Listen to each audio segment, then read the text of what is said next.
3 pemain terus cedera. Strategi rekrutmen Milan dipertanyakan.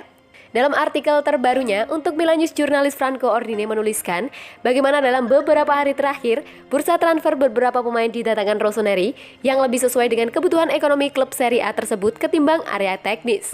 Kendati demikian, Alessandro Florenzi yang direkrut dalam status pinjaman dari AS Roma diperkirakan akan menemui dokter ibu kota untuk berkontribusi tentang cedera lututnya yang tak kunjung sembuh, dan beberapa menganggap kontribusinya yang berkurang sejauh ini dijelaskan oleh masalah kebugaran tersebut. Kemudian, ada Oliver Giroud yang sejatinya masih lemah di kondisinya dan di bawah kondisi normalnya telah melewatkan beberapa pertandingan penting akibat masalah punggung yang di usia 34 tahun dan tanpa penampilan sebagai starter secara reguler selama ini memang sudah banyak diperkirakan banyak pihak. Terakhir ada Junior Mesias yang didaratkan ke Milanello dalam kondisi cedera dan kesulitan mengatasinya. Dan Orino pun menyinggung raksasa Serie A tersebut mungkin dapat merekrut pemain yang lebih baik sehingga menimbulkan pertanyaan mengenai strategi rekrutmen mereka. Milan tentu berharap ketika bintang mereka tersebut bisa segera pulih dari cedera masing-masing sehingga dapat benar-benar memberikan kontribusi dan membayar kepercayaan yang diberikan manajemen pada mereka musim panas kemarin. Populous diprediksi bakal memenangkan proyek stadion baru Milan dan Inter.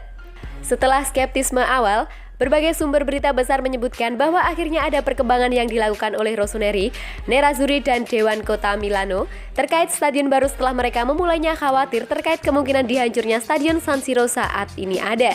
Perusahaan Italia Manica dan raksasa Amerika Serikat Populous merupakan dua pihak yang saling bersaing untuk mendaratkan proyek tersebut dengan kedua klub Milano benar-benar serius ingin membangun stadion baru untuk membantu mereka beranjak ke era modern. Menurut pemberitaan dari Il Corriere della Sera, pemilihan dewan akan digelar di Milano pada 3 dan 4 Oktober 2021, dengan kemungkinan pemungutan suara pada 17 hingga 18 Oktober.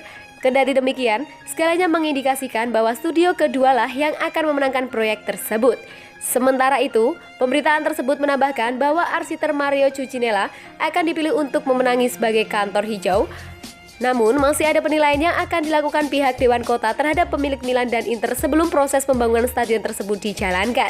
Langkah tersebut dilakukan untuk memastikan kedua klub benar-benar memiliki kekuatan finansial yang memadai guna merampungkan proyek tersebut, mengingat sebelumnya sempat ada kekhawatiran mengenai kondisi Penemata di level perusahaan yang tengah goyah. Milan perlu salurkan kemarahan kekalahan dari Atletico ke duel Atalanta. Menurut pemberitaan dari Milan News, kemarahan Rossoneri masih belum reda setelah aksi kontroversial wasit yang membuat mereka menelan kekalahan dari Atletico di Liga Champions. Akan tetapi, para pemain pantang mundur ke belakang atau berusaha mengubah sejarah, mengingat mereka kini sudah menetap ke depan dan memikir pertandingan berikutnya. Gianpaolo Gasperini dan Atalanta tengah menunggu setelah mendudukan Young Boys pada pastinya di stadion yang penuh akan kenangan bagus dan buruk. Kekalahan 5-0 yang dialami pada Desember 2019 silam merupakan awal dari roda nasib Il Diavolo di Bergamo dan kemenangan 2-0 untuk memenangkan tiket kembali ke Liga Champions setelah 7 tahun absen pada laga terakhir musim lalu menjadi momen termanis mereka. Pasukan Stefano Pioli telah menunjukkan bahwa mereka tidak takut pada siapapun. Dengan pertandingan penting lainnya menanti di depan mereka, para pemain harus menyalurkan kemarahan mereka dengan cara yang tepat. Milan sendiri saat ini tengah bertengger di peringkat kedua klasemen sementara Serie A dengan mengumpulkan 15 poin dari 6 pertandingan yang telah dilakoni musim ini dan belum terkalahkan hingga sekarang. David Calabria dan kawan-kawan tentu ingin mempertahankan rekor positif tersebut di kandang Atalanta. Mesias akhirnya bakal lakoni debut bareng Milan saat lawan Atalanta. Menurut pemberitaan dari Tuttosport, Mesias saat ini tengah berada pada tahap akhir program latihan personal yang harus ia jalani sejak kedatangan di Milanello dengan tujuan membawanya ke level kebugaran yang tepat sehingga bisa sepenuhnya siap membela tim besar Rossoneri.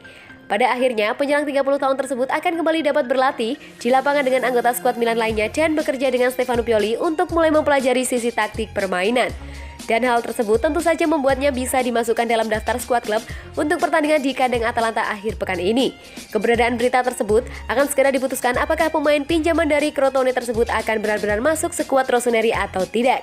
Dengan Pioli menginginkan senjata ekstra untuk memperkuat lini serangnya, sementara fans sudah tidak sabar apakah langkah manajemen sudah benar merekrutnya pada hari terakhir bursa transfer musim panas kemarin. Keputusan Milan merekrut Mesias dan melepas sederet target lain yang dirasa lebih menjanjikan memang mengunggah pro dan kontra. terutama dari kalangan fans yang tak cukup yakin dengan kemampuannya, mengingat selain dari usia, ia juga baru memulai karir profesionalnya di dunia sepak bola 6 tahun lalu dan belum memiliki pengalaman di klub besar.